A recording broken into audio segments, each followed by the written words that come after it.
protocolo é um assunto que está no coração das redes de computadores, tá? Sem a gente entender para que é que serve um protocolo ou quais são os principais protocolos que a gente usa no dia a dia, né? Aí o conhecimento de rede de computadores não está completo, tá certo, pessoal? Porque assim, os protocolos para duas máquinas se comunicarem, duas ou mais máquinas, né? Elas precisam falar a mesma língua, tá? Numa forma mais simples de explicar, é isso.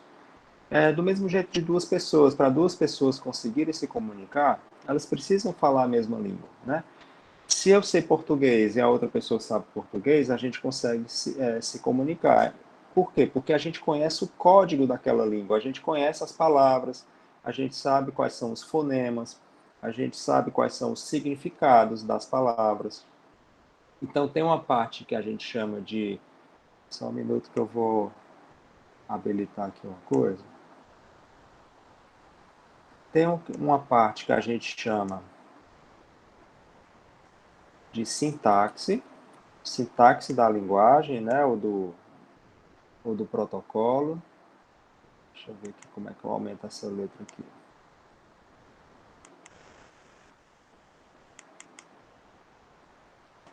Tem a sintaxe e tem a semântica. Você sabe a diferença de uma da outra? Né? Sintaxe tem a ver com o formato, certo? O formato daquela linguagem ou daquele protocolo, de uma maneira geral, né? Então, como é que são formadas as palavras, como é que é formada a acentuação das palavras, pensando assim no português, né? Português, inglês, espanhol. Então, tem o alfabeto daquela linguagem, né? E tem a forma de você usar aquele alfabeto e como você combina aquelas letras para formar palavras, né? E além das palavras formadas, você vai combinar as palavras para fazer as frases. Então, o que tem a ver com forma, o que tem a ver com formato, é o que a gente chama de sintaxe, tá? Semântica seria o significado, né? O significado daquela palavra. Aquela palavra ela tem um único significado, ela tem dois, tem três. Se a gente junta duas palavras juntas, coloca duas palavras juntas, será que muda o significado? Então, o que está por detrás, né, o conhecimento por detrás daquela língua é o que a gente chama de semântica, né? Então, nos protocolos é a mesma coisa. Né? Nos protocolos, para duas máquinas se comunicarem, elas têm que falar a mesma língua, tanto em termos e as máquinas elas têm que conhecerem a sintaxe e a semântica daquele protocolo. Né? A sintaxe do protocolo está relacionada ao quê?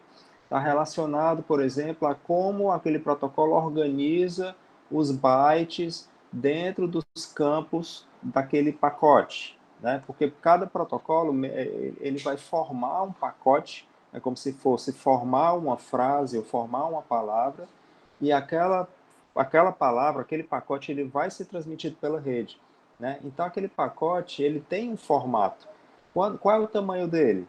Né? Quantos bytes ele carrega? Né? Quais os campos daquele pacote? Tem um campo que você vai colocar uma mensagem ali dentro, né? Uma mensagem de aplicação, por exemplo. E tem outros campos que são os campos de cabeçalho, que são informações de controle que você coloca para o protocolo funcionar. Tá? Então, isso está relacionado e também, por exemplo, a questão de sincronização de tempo. Né? Esse pacote ele vai ser depois transmitido na camada física, né? E você tem que ter um cuidado com a questão de sincronismo de tempo entre transmissor e receptor. Então, isso está relacionado com a sintaxe. Né? E a semântica daquele protocolo qual é o objetivo dele? Para que é que ele serve, né? O que é que vem, o que é que tem que vir antes, o que é que tem que vir depois, né? Por exemplo, um primeiro computador cria uma mensagem, transmite para o outro computador, e, né? Aquele computador ele tem que, o segundo, ele tem que dar uma resposta para o primeiro, né? Então, essa resposta ela tá relacionada com a primeira mensagem que chegou, né? Então, esse jogo de mensagens, né? O que é que vem antes, o que é que vem depois, essa ordem, tem a ver com essa semântica, tá? Então, tudo isso a gente pode descrever que são regras que os protocolos criam para poder uma comunicação entre duas máquinas fazer sentido, tá certo? Então aqui, ó, um protocolo define o formato e a ordem das mensagens trocadas entre duas ou mais entidades comunicantes, bem como as ações realizadas na transmissão ou no recebimento de uma mensagem ou outro evento, tá? Então todos os protocolos eles estão relacionados com eventos e com ações, tá? Para cada evento que acontece, aquele evento ele é um gatilho para alguma coisa acontecer, né? Então, os protocolos, eles sempre funcionam em conjunto, tá? Um protocolo de rede de computadores, ele não faz sentido se você tem uma máquina sozinha, tá? Se você tem uma máquina sozinha, isolada, o que vai fazer sentido para ela ali é o que acontece dentro do sistema operacional dela, né? Do Windows, do Linux, sei lá, que está rodando dentro do computador ou da máquina, né? E aí aquele sistema operacional vai governar ali todas as ações que estão acontecendo. Mas ela está funcionando offline, né? Ela está funcionando sozinha. Quando você coloca essa máquina online, que ela quer se comunicar com outras máquinas, aí entra em ação os protocolos, né? E os protocolos, eles têm uma relação direta com o sistema operacional também, tá? Porque quando você usa uma aplicação de rede, você está usando ali aquela interface gráfica daquele software, né, que foi desenvolvido, né? Por exemplo, o WhatsApp. Você tem o WhatsApp no seu celular. O que é que você vê do WhatsApp? Você vê ali a interface gráfica, né?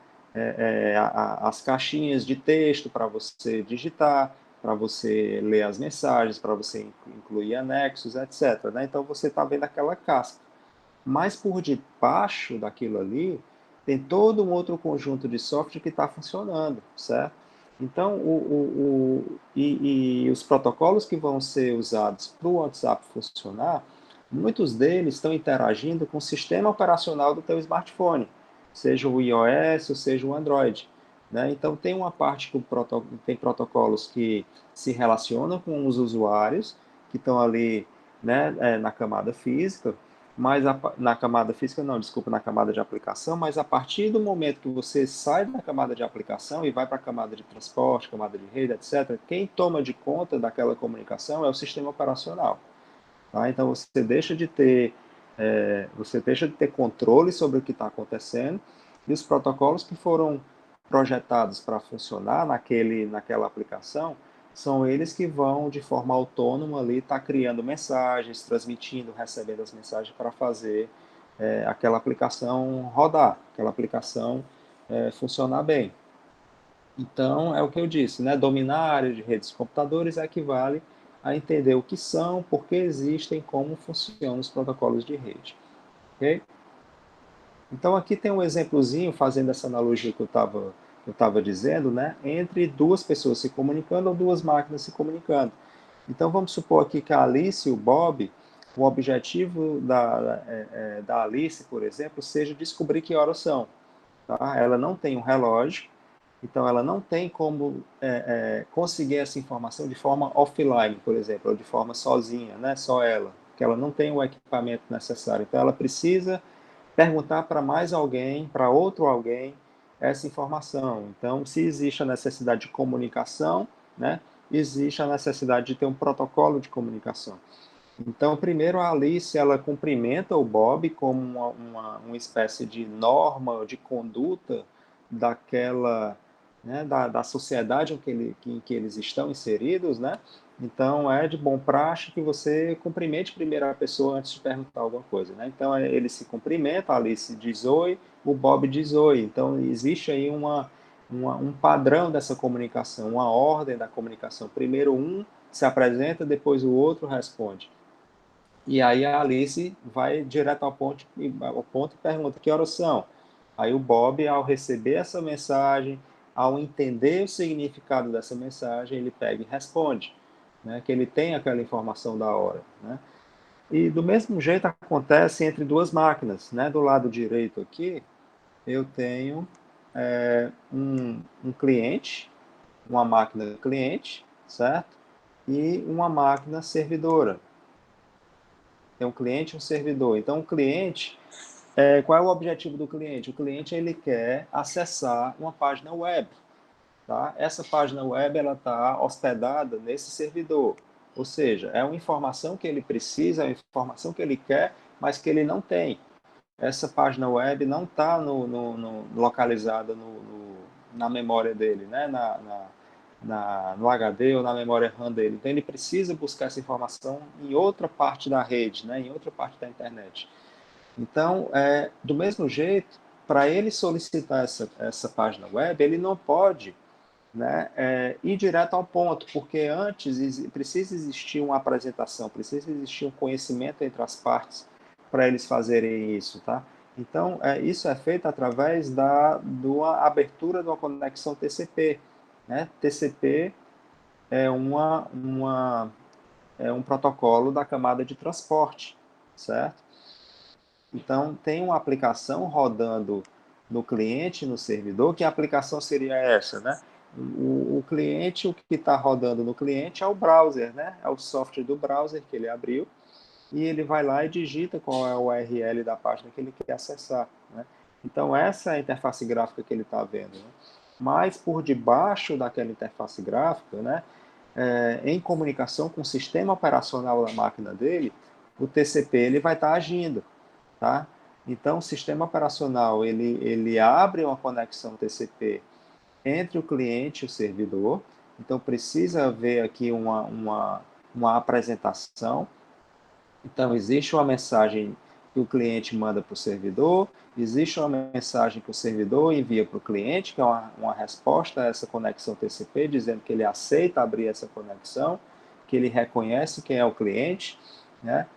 E aí, a partir daí, essa conexão aberta estão meio que reservados, né, nos sistemas operacionais do cliente e do servidor os recursos necessários para gerenciar aquela comunicação.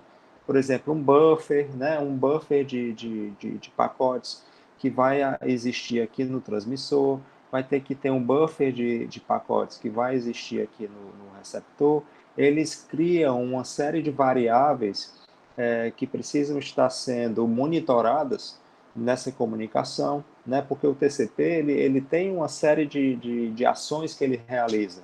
Né? Ele realiza um controle de fluxo, ele realiza um controle de congestionamento, que são assuntos que a gente vai ver lá na unidade 3. Né? Unidade 2 a gente vai ver camada de aplicação, unidade 3 a gente vai ver camada de transporte. Então, a gente vai entender quais são essas ações que o TCP realiza, né? Então, eles precisam configurar todas as variáveis, né, do TCP no início dessa comunicação. Tá? Então, uma vez que a conexão TCP está aberta, aí sim, o protocolo HTTP que está rodando, né, ali no browser do cliente, certo? Ali na camada de aplicação, ele usa um comando get, né, e depois a URL daquela página. Né? Então, esse comando get é um comando específico do protocolo HTTP. Então, vejam aí que tem uma forma e uma sintaxe, né? Uma forma não, uma forma que é a sintaxe e uma semântica também. A forma o que é que é? É o nome do comando. O nome do comando é get, né? Não é got, não é gat, é get. Então, isso já está fechado no protocolo, já está estipulado lá que o nome do comando é esse. Né? E qual é o restante do formato do comando? Depois do get, você tem que colocar o URL. Tá? Você não vai botar depois do get, por exemplo, o número da porta do protocolo TCP. Você não vai botar depois do get o endereço MAC da máquina que você quer acessar. Não. Você tem definido no protocolo HTTP que depois do get você tem uma URL, você tem uma localização daquele recurso, que é uma página, né? Que é um HTTP, dois pontos, barra, barra, e aí você coloca. Né? Então isso está fechado, está definido. Então, uma vez que o cliente manda um comando GET com esse formato, o servidor ele está preparado, né? A aplicação distribuída que está rodando nele, ele fica escutando as mensagens que chegam, né? E uma vez que que chega uma mensagem que ele reconhece como uma mensagem válida para aquele protocolo que ele tá rodando, né? Ele pega e responde, tá? E ele sabe para onde ele tem que responder, né? Então, quando ele manda o file aqui, quando ele manda esse arquivo, que seria o arquivo HTML da página que o cliente quer receber, juntamente com todos os objetos contidos naquela página HTML, ele responde com esse arquivo, né? Então ele sabe que depois da requisição vem a resposta, tá certo? Então é uma outra característica desse protocolo específico, né? E esse arquivo ele chega no cliente e o cliente sabe o que fazer com ele, ou seja, a aplicação distribuída que está rodando ali do browser de navegação da internet, ele vai receber todos aqueles bytes e vai saber o que fazer com eles, ou seja, ele vai conseguir traduzir isso numa página que vai ser mostrada para mim, na minha página do meu browser. Entendeu? Então é um exemplo bem simples, mas realmente de um protocolo que existe na prática. Né? Na verdade, a gente usou para atingir esse objetivo, que seria o cliente acessar essa página web. Nesse exemplo, a gente viu dois protocolos interagindo entre si: o protocolo TCP, certo? E o protocolo HTTP. Então, esse é um exemplo mais simples e mais didático, mas por detrás disso, existem outros protocolos que foram necessários também antes e depois dessas quatro mensagens que foram trocadas aqui, existem outros protocolos que não estão mostrados nessa figura, mas que também estão funcionando. Principalmente ali na camada de rede, na camada de enlace, de acesso à rede, né? Onde a camada de enlace está localizada. Então, lá no final da disciplina, vai ter uma aula interessante, que é uma aula que é chamada assim, um dia na vida de uma solicitação da página web, é uma coisa assim, tá? Então, o objetivo dessa aula é mostrar o trabalho conjunto de todos os protocolos, ou a grande maioria dos protocolos envolvidos nessa tarefa de acessar uma página web.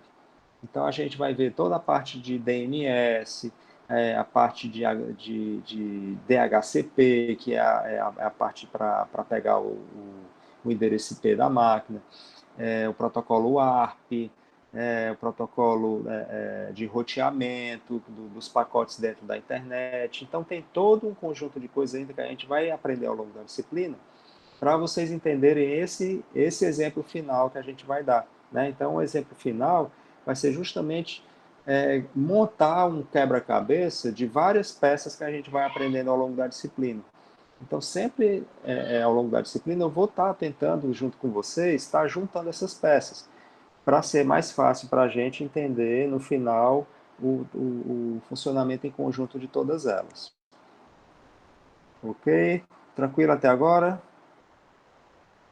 Ó, o Ricardo ele colocou aí um link para vocês colocarem a presença, tá? Presença na aula. Então, se tiverem dúvida, pessoal, me interrompam, tá? Vou continuar aqui.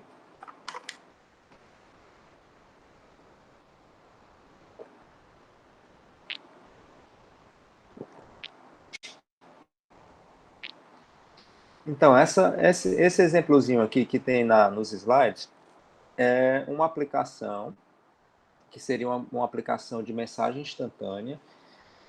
Então, tem um homem aqui acessando o computador. Então, imagina que ele está acessando a versão web do WhatsApp, ou a versão web do Telegram, ou de qualquer mensageiro instantâneo, né?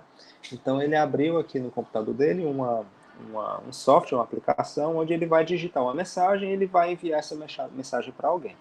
Então, vejam que essa interação dele com esse programa é através de uma interface gráfica, tá? Então, isso aqui é o que a gente costuma dizer que está rodando, né, na camada de aplicação. Então, se lembrem daquela arquitetura de camadas que a gente viu lá na disciplina de transmissão de dados, né? No final da aula de hoje a gente vai relembrar isso aí, né? Mas se lembrem que isso aqui está rodando primeiro na camada de aplicação, E abaixo da camada de aplicação tem outras camadas na pilha de protocolos, né, onde essa mensagem original aqui, ela vai sendo encapsulada, ou seja, ela vai sendo colocada dentro de outros pacotes. Então, ela nasceu como uma mensagem, né, que é o intuito de existir essa comunicação, porque essa comunicação só existe porque esse homem aqui quer transmitir essa mensagem. Se ele não tivesse mensagem para transmitir, não existiria a necessidade de ter a comunicação, certo? Então, essa mensagem, ela nasce na aplicação e ela vai descendo na pilha de protocolos em direção à camada física. Então, ela vai se transformando de alguma forma, porque aqui são caracteres de texto, tá? Mas precisa existir uma transformação desses dados, primeiro numa codificação binária, porque o que vai ser transmitido dentro dos pacotes das redes são bits, tá? Então, essa mensagem de texto, esses caracteres, eles precisam ser codificados em bits, né? E precisam ir sendo colocados dentro dos pacotes de cada um dos protocolos que estão rodando em cada uma das camadas da pilha, né? Então, no protocolo HTTP, aqui é porque eu dei o exemplo do WhatsApp, né? Mas o WhatsApp ele vai utilizar um outro protocolo, não é necessariamente o HTTP. Então, o protocolo de aplicação lá do WhatsApp, que eu me esqueci o nome agora, não estou lembrado, ele vai criar pacotes com formato específico, né? Do tamanho de pacote, do cabeçalho daquele pacote. Então, depois ele vai passar para o TCP, embaixo dele, por exemplo, né? E do TCP, depois ele vai baixar para o IP. Então, ele vai descendo na pilha e chega lá na camada de aplicação. Então, na camada camada física, desculpa. Então, uma vez que ele chega na camada física, acontece todo aquele fenômeno que a gente estudou na disciplina de transmissão de dados, que é você pegar esses dados binários e transformar isso em sinais. Sinais que serão transmitidos por um meio físico, né? Esses sinais, eles podem ser pulsos elétricos, esses sinais, eles podem ser pulsos de luz, eles podem ser ondas eletromagnéticas que vão ser transmitidas pelo ar, tá certo? Então, existe uma transformação para um sinal que é característico de um meio físico que você vai utilizar, né? E aí você transmite esse sinal agora da camada física para um equipamento vizinho. Então, nesse caso aqui, quem vai fazer essa transformação de dados em sinais é a plaquinha de rede aqui que está no computador desse cara aqui, né? Então, ele transmite isso, esse pacote de camada física agora transformado em sinais, ele transmite para um switch, que é o próximo equipamento de rede próximo dele, ok? Dentro da rede local dele, né? E aí, essa mensagem desse pacote, ele vai sendo passado de equipamento para equipamento, certo? Então, na comunicação, por exemplo, 2 aqui, que existe entre esse switch e esse roteador, que está localizado ainda dentro da rede local desse cara, né?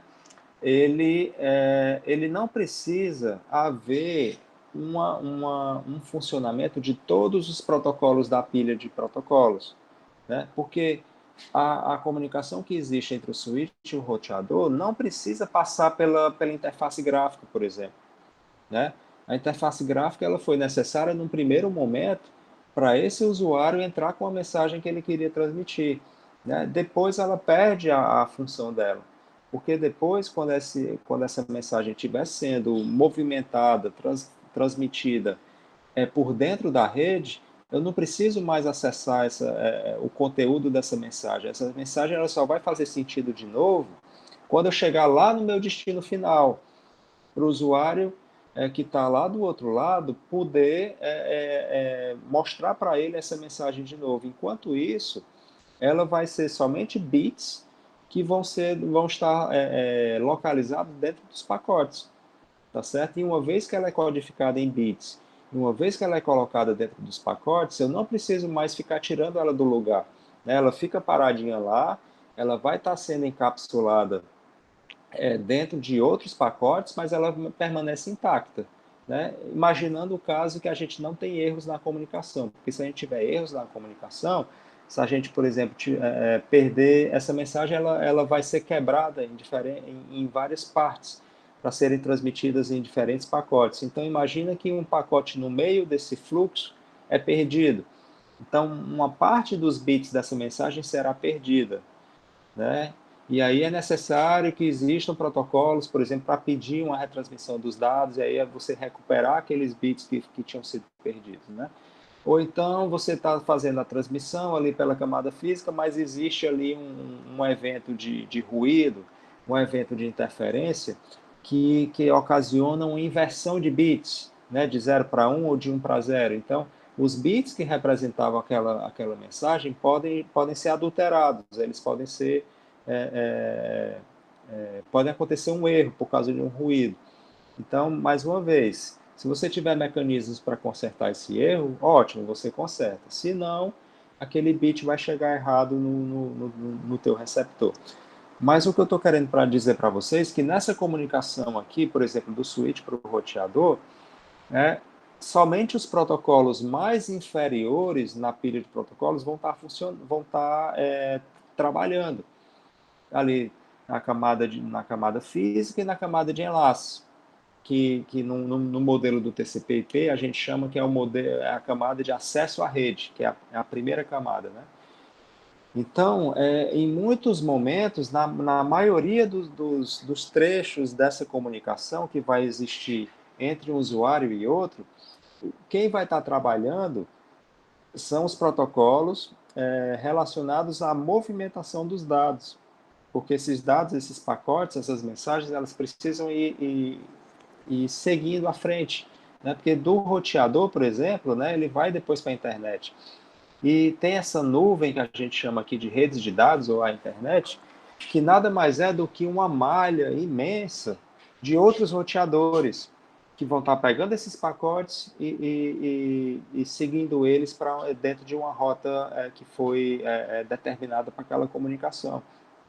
Então, esses roteadores, eles vão pegando esses dados, esses pacotes, e vão passando para frente, seguindo nessa rota, até chegar à rede de destino, né? Essa rede de destino aqui, onde está localizado o segundo usuário que vai visualizar essa mensagem, ela também tem um conjunto de equipamentos aqui dentro dessa rede local de destino, certo? Então, uma vez que essa mensagem todos os pacotes pertencentes àquela mensagem chegam na rede de destino, e essa rede de destino ela só foi encontrada porque houve um endereçamento desses pacotes lá no início, né? Então, os pacotes que saíram desse início aqui, ó, desse primeiro usuário, eles precisavam saber qual o endereço de destino. Tá? O endereço de destino que foi colocado para os pacotes dessa mensagem foi o endereço IP desse cara aqui. Tá? Então, existia uma origem, que é o endereço IP dessa máquina, e existia um destino, que é o endereço IP dessa máquina aqui. Tá? Então, todos os pacotes que saíram dessa rede local, eles tinham origem e tinham destino, eles sabiam para onde ir. Tá? Então, uma vez que eles chegam no destino, eles conseguem chegar aqui no destino final, que é essa máquina, aonde? Na camada física dela. Tá? Então, aqueles sinais que foram transmitidos aqui do modem, do roteador sem fio aqui, onde esse cara aqui está conectado, esses sinais aqui, eles foram transmitidos através do ar, né? Através de ondas eletromagnéticas. Vejam aqui as ondazinhas aqui passando, porque esse cara está acessando sem fio. Então, esses sinais eletromagnéticos que chegaram nessa camada física, eles são transformados agora para dados binários, certo? E uma vez que eles são transformados para dados binários, eu consigo agora, entendendo quais foram os protocolos que foram utilizados, qual foi a sintaxe daqueles protocolos, qual era o formato dos campos, dos pacotes, etc., eu consigo ir desencapsulando essa informação até chegar na camada de aplicação. E na camada de aplicação, eu faço aquela decodificação final, que é transformar bits em caracteres, né? E fazendo essa transformação final, achando quais são os caracteres da mensagem, eu consigo colocar isso na interface gráfica e mostrar para o meu usuário, tá? Então, e vejam que a camada de aplicação, ela só voltou a ser utilizada lá no destino final. Ela foi necessária no início, no usuário inicial aqui, tá? Para pegar essa mensagem de texto, e ela foi necessária de novo no host final, certo? No sistema final. Ela não foi necessária nesse meio do caminho aqui, entre switches e roteadores, eu não lidei com uma interface gráfica. Né? Vocês precisam entender isso, porque a pilha de protocolos, ela, dentro de uma comunicação de fim a fim, né? Fim a fim que eu digo, isso aqui é um fim, isso aqui é outro fim. Né? Cada elemento desse de comunicação que foi passando, né? A máquina do usuário, switches, roteadores, tem uma pilha de protocolos implementada em cada um deles. Mas a pilha de protocolos, ela não necessariamente ela precisa ser implementada inteira. Ela precisou ser implementada na totalidade nos sistemas finais, porque para eles faz sentido acessar uma aplicação. Né? Para esses caras aqui, você não precisa de toda a pilha, você só precisa da pilha de protocolos necessários para a movimentação dos dados. Tá certo? Mas isso vai ficar mais claro ao longo da disciplina, caso vocês ainda não, ainda ficaram com alguma dúvida, tá?